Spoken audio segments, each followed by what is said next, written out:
The legislature is back from recess. Senator Therese Terlahi, can you please clarify your motion before the recess?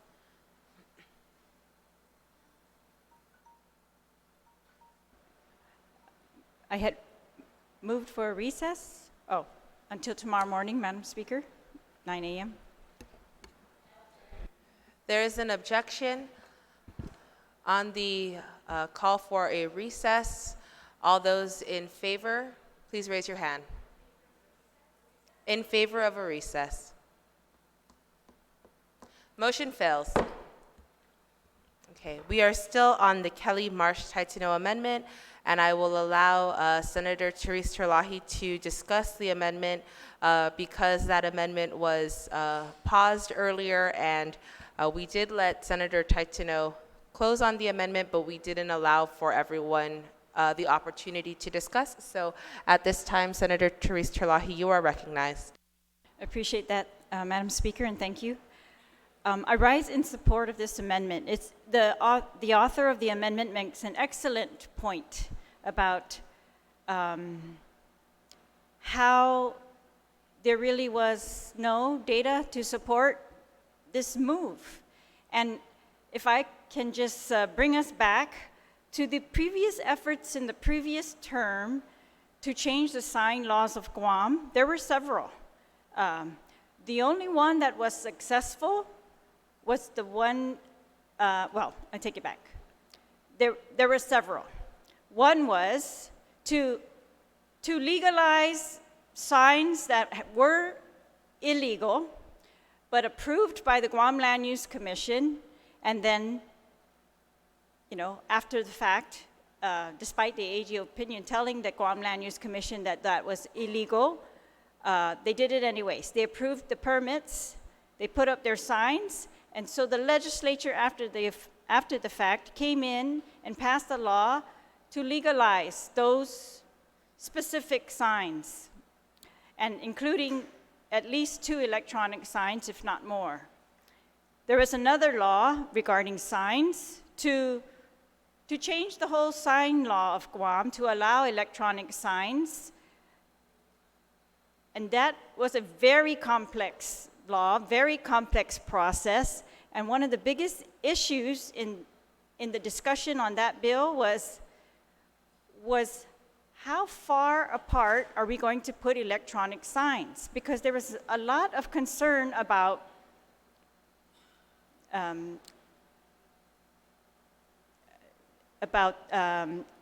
traffic safety, and that putting or spacing these signs out, the argument was at the time that spacing these signs out would be safer as opposed to being more distracting to drivers, limiting the size, the lumens, how close they were to the road, whether they were near intersections. All of those concerns were part of it.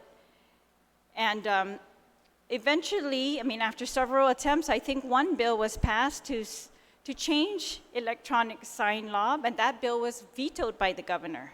So we did not comprehensively address electronic sign laws on Guam.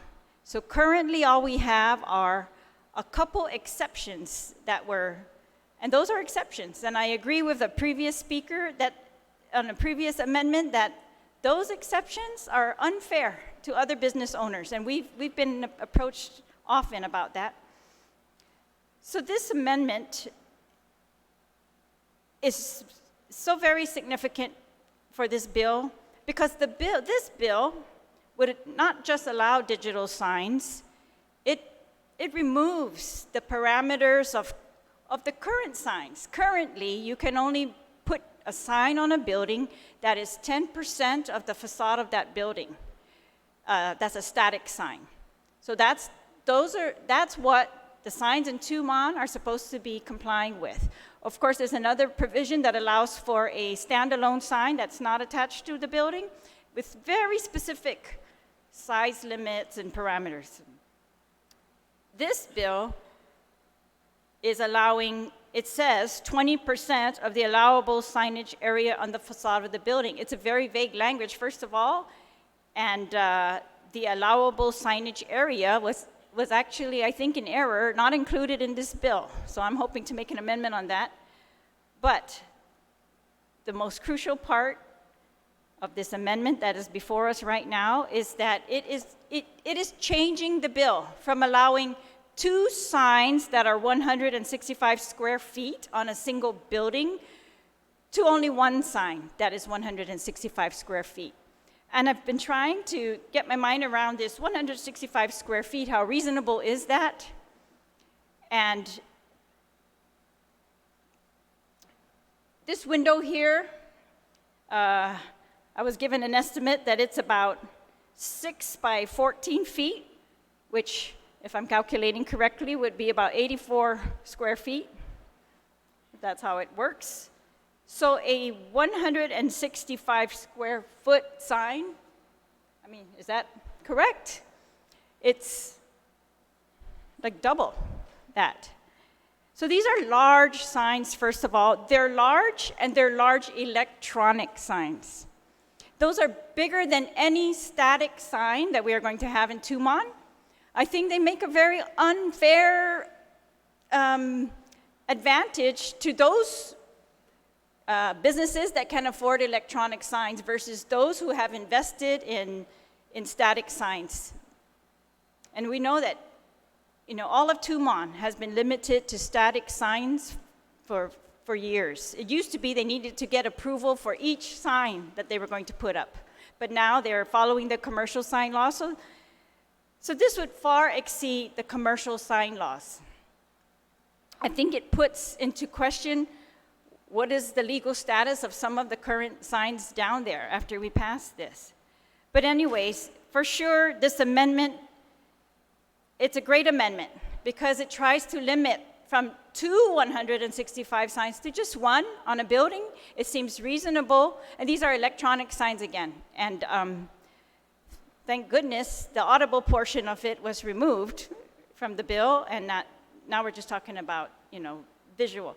But again, the great point that the author of this amendment makes is the effect on the tourism industry that is not calculated, not gauged. And I didn't have time, but I wanted to pull up the visitor surveys that are recent because I only have an old one in front of me. But the old ones, always top of the surveys are the scenery. It's this, we are marketing, and I've confirmed that we are marketing Guam as a paradise island, right? Scenery, clean beaches. And that's why they invest so much money in landscaping and making Tumon as beautiful as possible. So I just think I think it's unreasonable to put 2 165 square feet signs on a building in Tumon. I think imagine if you are the neighbor of that building, or you are the resident. Don't forget we have residents in Tumon. Many of them, I think we have one of them here, one of our colleagues. So maybe they moved down there because they like that, but I don't think they actually are aware that this is what we're going to do effective whenever this bill becomes effective. That overnight, we are going to change the face of Tumon significantly, and I think potentially detrimental to the image that we have spent that millions of dollars to promote. Thank you, Madam Speaker. So I support this amendment. Thank you very much, Senator Terlahi. Anyone else who has not already spoken on this amendment? Senator Tidegui, you are recognized. Thank you, Madam Speaker. Madam Speaker, the author of this bill spoke very passionately. I think it's one of the best speeches she ever gave, and you could tell that she's really concerned about our the cosmetics of anything on Guam that would veer away from its natural beauty. And I'm pretty sure it was hard for her to even accept the 160 square feet, which, even the former speaker who just talked about these windows here on our left-hand side, that would be 2 of these windows combined together. That's humongous. Now, the author also spoke about let's build, rather than just put 2 signs in there right away and go gradually and slowly. Well, Madam Speaker, that makes sense for everybody because if you go slowly and gradually, that's a lot easier than retracting after you realize you made a mistake. And that's the question here. Are we making a mistake by adding these two signs at 165 in a total of over 300 square feet? And she mentions being cautious. We need to be cautious, not just a hip jerk reaction. We go slowly because, Madam Speaker, what happens is we create something into law and then realize that it's bad. Retracting is difficult, but most of these companies will be grandfathered in. And they're allowed to stay the way they are after we realize the mistake was made.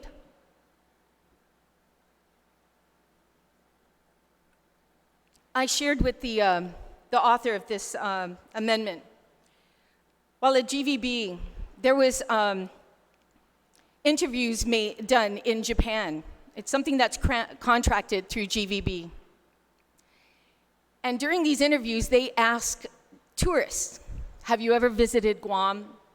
What do you like about Guam? And also ask them, oh, when you go on vacation, what are you looking for? And all of them said, we're looking for an island feel, a beautiful serene coconut trees and beaches and sand. We want to get away from Tokyo. We want to get away from all the hustle and bustle of a city life. That's what they said in this interview, and that's the information and data that we have for sure. That's proof.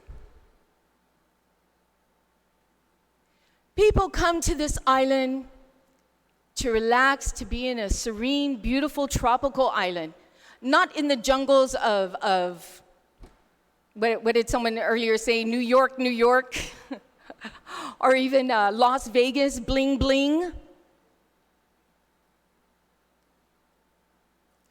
We have to protect the only asset that we have on this island that is attracting our tourists. Beaches, friendly people, hopefully smart people too.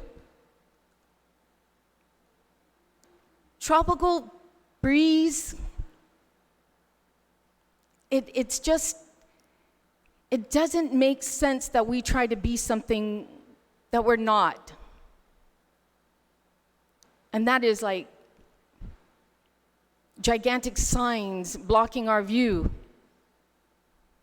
being distracted by merchandise, rather than enjoying our skies, our beauty, our serenity, our beaches.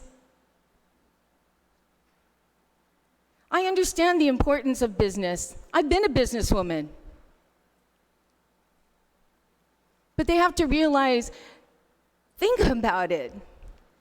They come here for one thing, and that data shows it's a tropical island,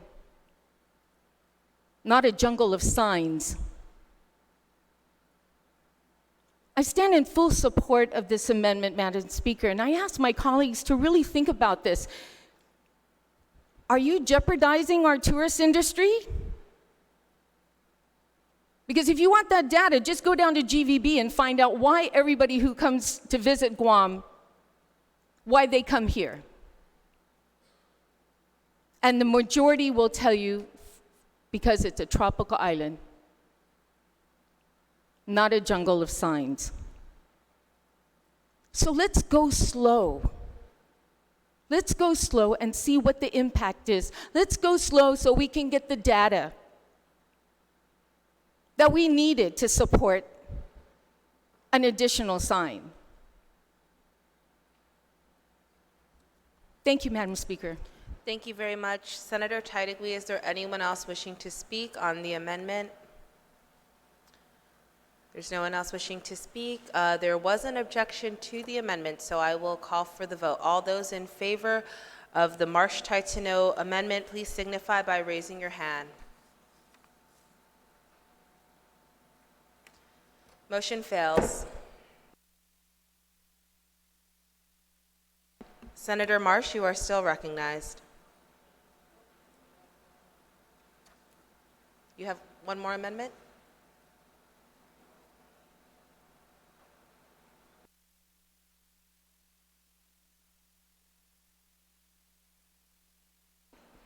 Senator Maasi, Madam Speaker, that was my final amendment. I'd like to say at least at this time, but that was my final amendment. Thank you very much. Is there anyone else wishing to speak on the main motion, Bill 86-35, being moved to the third reading file? Senator Therese Terlahi, you are recognized.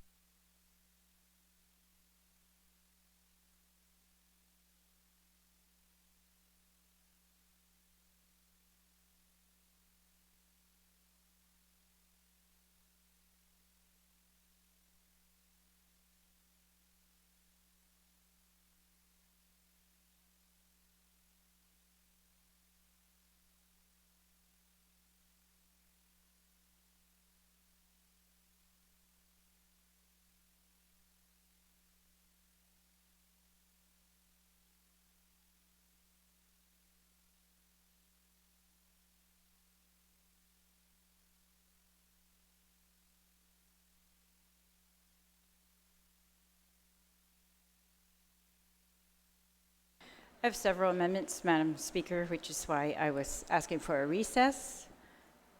But